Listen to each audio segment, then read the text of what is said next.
masih membatasi jam sekian, sampai jam sekian boleh lewat, jam sekian tidak boleh, itu percuma. Udah tahu jalan turunan, malah mesin dimatikan, terus dia mainkan rem.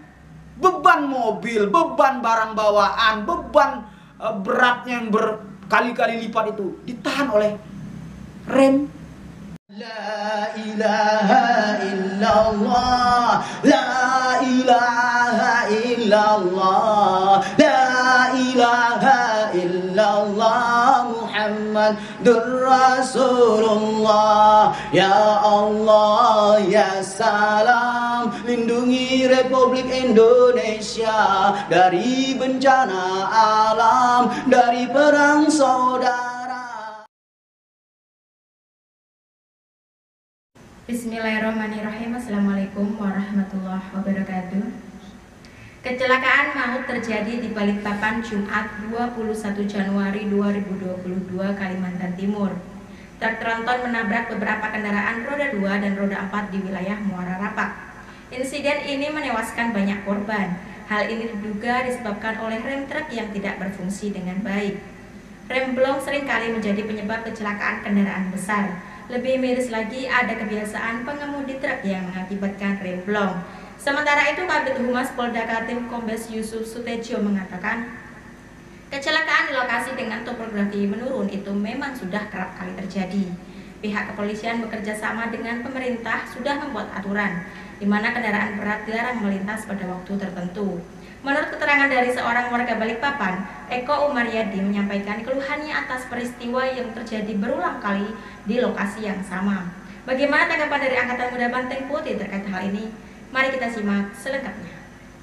Ibda bil basmalah. Bismillahirrahmanirrahim. Sallu ala nabi sallallahu ala Muhammad sallallahu ala Muhammad sallallahu ala Muhammad. Bismillahirrahmanirrahim. Asyhadu an la ilaha illallah wa asyhadu anna Muhammadar Rasulullah. Allahumma shalli wa sallim ala sayyidina Muhammad wa ala sayyidina Muhammad. Alhamdulillah Pancasila fil Indonesia. Salimna ya Allah qabul hajatina. Ibda bil basmalah. Sallu ala nabi. Salim ya Allah Pancasila fil Indonesia. Rabbi israh li sadri wa yassir li amri wa hlul 'uqdatam min lisani yafqahu qawli. La haula wa la quwwata illa billah. Hasbunallah wa ni'mal wakil. Ni'mal maula ni'mal nasir. Subhanallah. Alhamdulillah.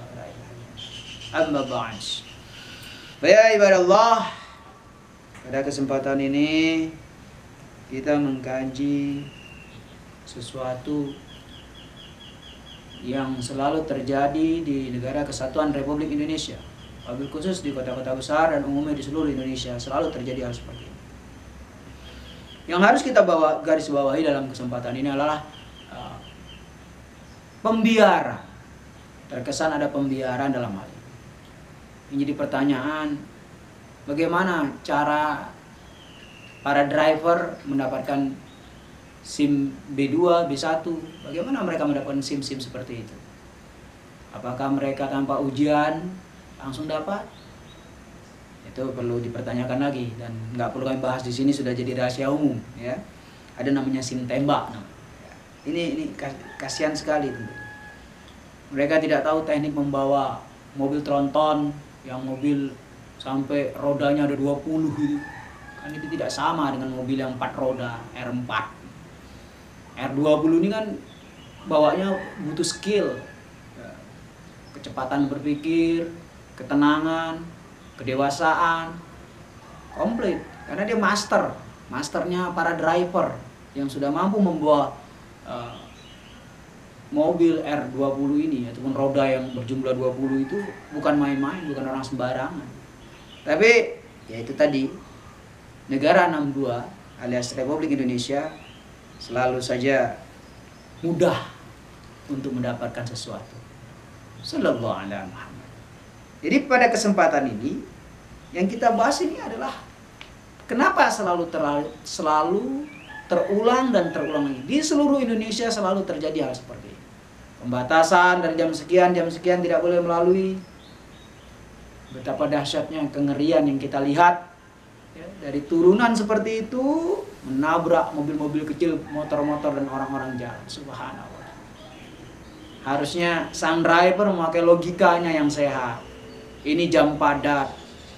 Ya. Truk ini di luar rata-rata berat bebannya. Dan introspeksi diri. ini jalan turunan. Tapi itu tadi, ini sudah takdir. Kebanyakan begitu. Kita semua harus seperti itu. Kayak di sini kami setir beberapa kalimat di sini. Bismillahirrahmanirrahim. Wa innahu lal haqqu mir rabbik. Kami ulangin. Wa innahu lal haqqu mir rabbik. Wa innahu lal haqqu mir rabbik. Jadi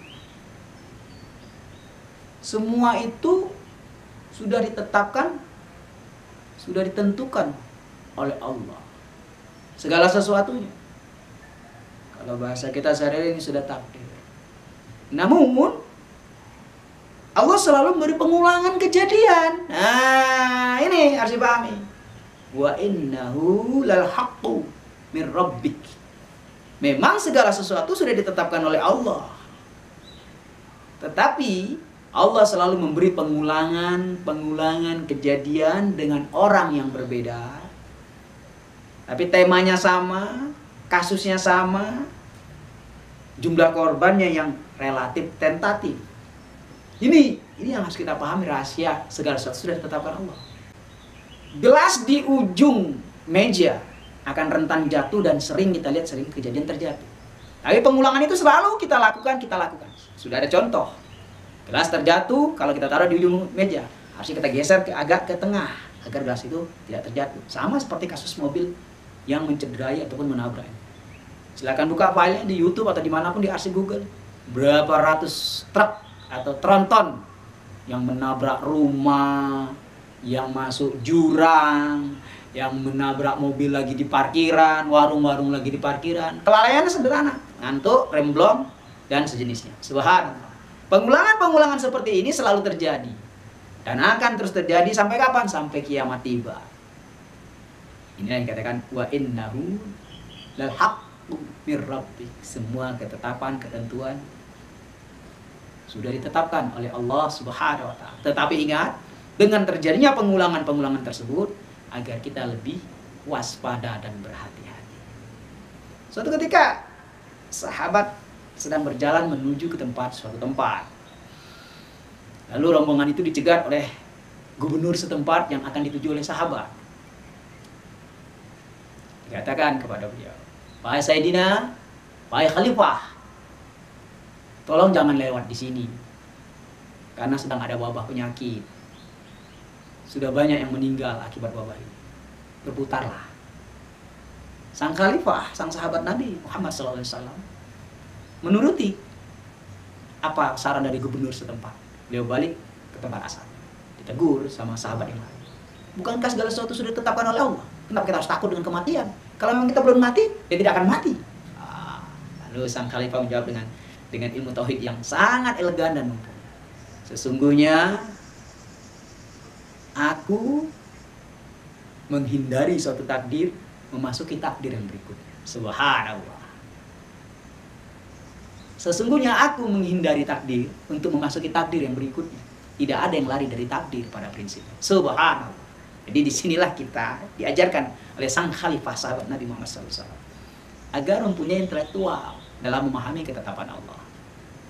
Jadi ketika kita sudah pernah melihat dengan mata kepala sendiri tikungan pertigaan tersebut di depan rumahku tersebut atau di kampungku tersebut sering terjadi kecelakaan dan kita sudah melihat sekali, dua kali, bahkan 3 kali kecelakaan.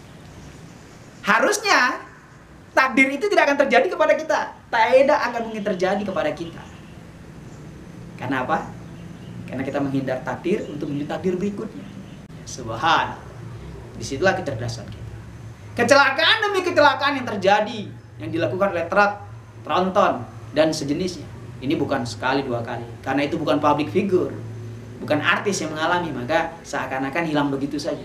Coba kalau artis, bisa sebulan gak hilang viralnya. Bahkan nanti bisa donasi kemana-mana. Subhanallah. Nah jadi, di sini adalah kami ingin menyampaikan, jangan sampai menunggu ratusan korban, tapi tidak ada perubahan. Artinya, sebagai pemerintah harus tegas. Tidak perlu ada pembatasan. Suruh mereka mutar alur. Kalau tidak mau, nggak usah bawa mobil itu. Nggak usah masuk wilayah perkotaan yang sering terjadi kecelakaan akibat tronton.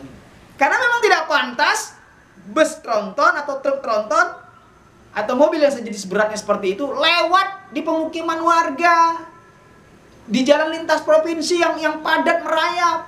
Ini banyak kita lihat di seluruh Indonesia seperti itu. Kadang itu muatannya itu sampai miring ke kanan itu, subhanallah. Jadi wa innahu lal haqqu mir rabbik. Sesungguhnya itu sudah ketetapan Allah.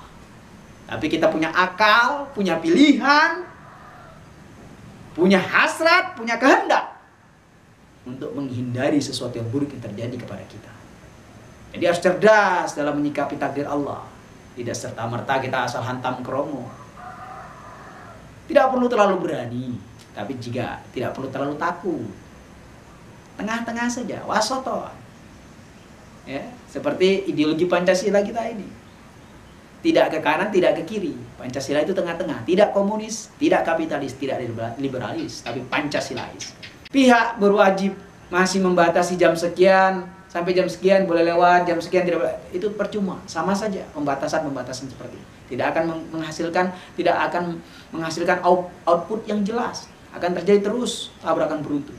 Apalagi jalan-jalanan yang menurun seperti di YouTube yang kita lihat itu, subhanallah. Jalanan turunan itu. Motor, mobil biasa saja rawan terjadi kecelakaan, apalagi tronton atau apalagi bus besar, truk. Subhanallah. Harusnya tidak boleh lewat di situ. Teknik ngerem, dia pikir seperti bawa motor Mio.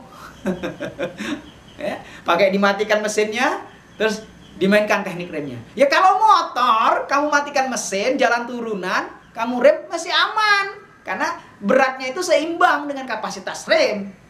Tapi kalau tronton, ya, kalau truk-truk besar itu, ini memang kebanyakan.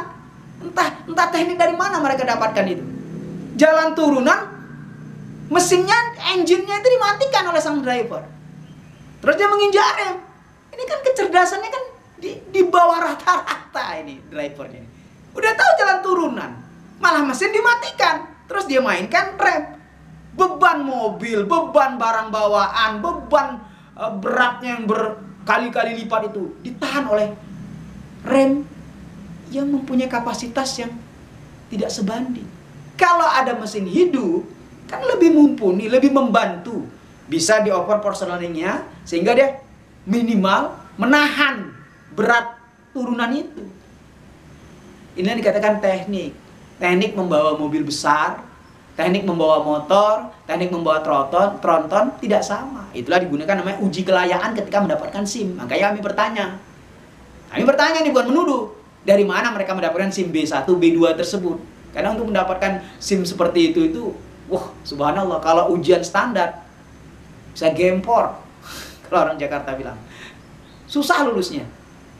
Jadi dipertanyakan, tanda tanya. Makanya diperbaiki lagi lah sistem perlalu lintasan Republik Indonesia ini. Khususnya bagian polisi lalu lintas ini. Tolonglah ya, bekerja sama. Administrasi SIM itu ditertibkan lah. Jangan asal 17 tahun, wes kasih saya. Ya, subhanallah.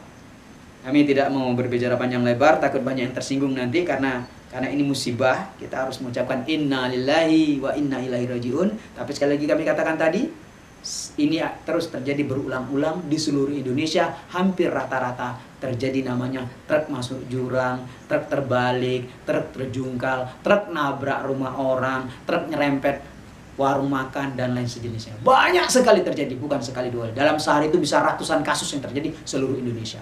Semoga pemerintah lebih jeli lagi dan kita berdoa semoga negara ini maju terus ke depan tanpa mengorbankan nyawa rakyat Indonesia dengan mati sia-sia di jalan raya. Subhanallah, alhamdulillah, barakallah.